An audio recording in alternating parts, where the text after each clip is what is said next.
I told the guys Tuesday morning that this was going to be a Chase Briscoe we hadn't seen yet this year, and we needed to do everything we could on our behalf to make sure he had the car he needed to win. And appreciate each and every one of you.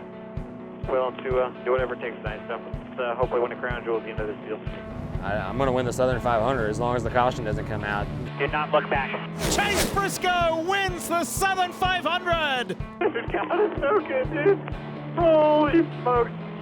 Last week was probably the worst race I've ever raced in my entire career. It was embarrassing. I literally sat out on pit road and just stared off into the distance for like 10 minutes, and I texted Richard, my crew chief, and I said, I don't ever want to talk about this race again. We're not going to talk about it on Tuesday in our meeting. I promise you I'll make it up to you next week. He showed you guys tonight what he's capable of.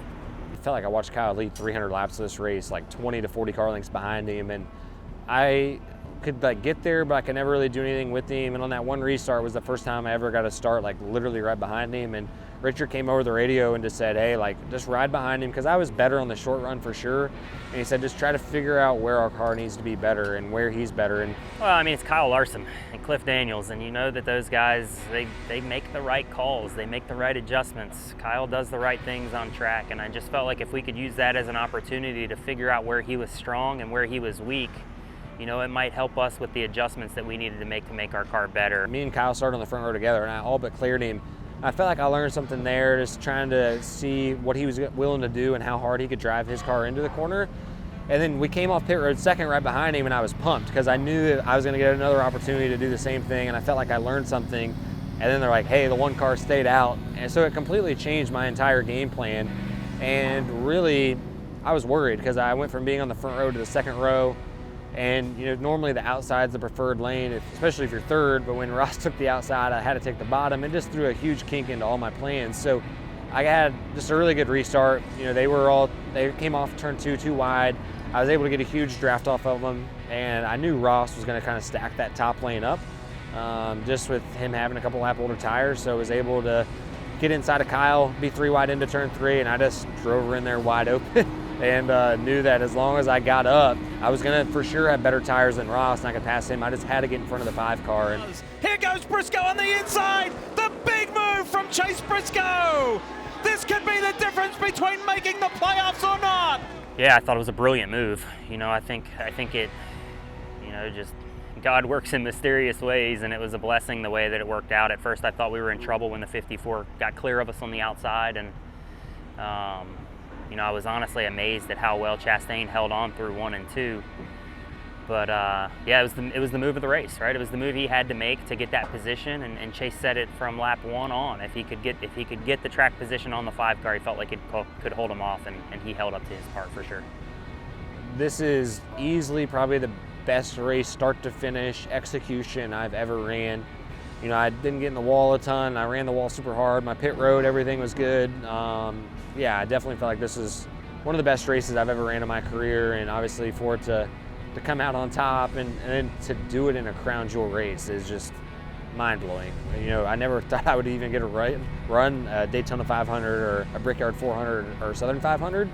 And in Victory Lane, you look at the pictures and the names of those guys on that trophy, and I'm like, man, I'm so undeserving. Like, I don't even come close to these guys, and the fact that my name will be on that trophy forever is pretty humbling.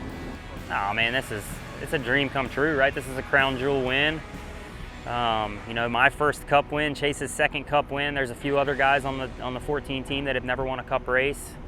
You know, it's one of the biggest ones of the year, so it's special. I think the fact that NASCAR put this as the cutoff race for the playoffs is brilliant. Because I look at this as a place where, you know, dark horses can come in and really put on a show and surprise everybody. There's only 10 races left from here on for the Stewart-Haas Racing Corporation, and Chase Briscoe just raced his way into the playoffs.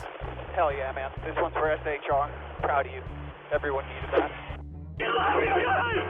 And, you know, for all 320 something employees to be able to race for a championship in their final year is, man, unbelievable. So right after we found out, within 15 minutes, you know, we have the setup plate at the shop, and all the 14 guys kind of gathered around over there, and we all looked at each other and we're like, are you in it till the end? And everybody was like, I'm in it till the end. We could run 35th every week. I'm sticking it out to the end. We're not leaving. We believe in this deal. And for us to be able to all stick it out, right, through the crazy circumstances and just, you know, they're at a huge disadvantage. It's unfair what they're having to go through. You know, every other week, every team we're racing against, all they worry about is how to bring the fastest car to the racetrack. Our guys are literally doing job interviews, trying to figure out how they're going to provide for their family and try to figure out how to bring a fast race car. And for them to be able to do it at a place like Darlington, where it takes the whole package, is just a testament to that group. Those guys are the best group in the garage, I feel like. They're just so strong, and obviously we're willing to stick it out to the end, and for us to be able to win and have a chance to race for a championship now is pretty special. They've continued to dig deep and build good race cars, and you know, I'd take this group over any group in the garage. It's just a great family-oriented group. Everybody loves one another. Everybody works hard for one another. For us to be able to say, hey, in the circumstances we have right now, for us to be able to win, I think says a lot just about our character and the testament to these guys. And it's special for me to be able to be the one that gets them in victory lane. Hi, I'm Parker Kligerman. For more access like this from Pit Road, be sure to click and subscribe to the Motorsports on NBC YouTube channel.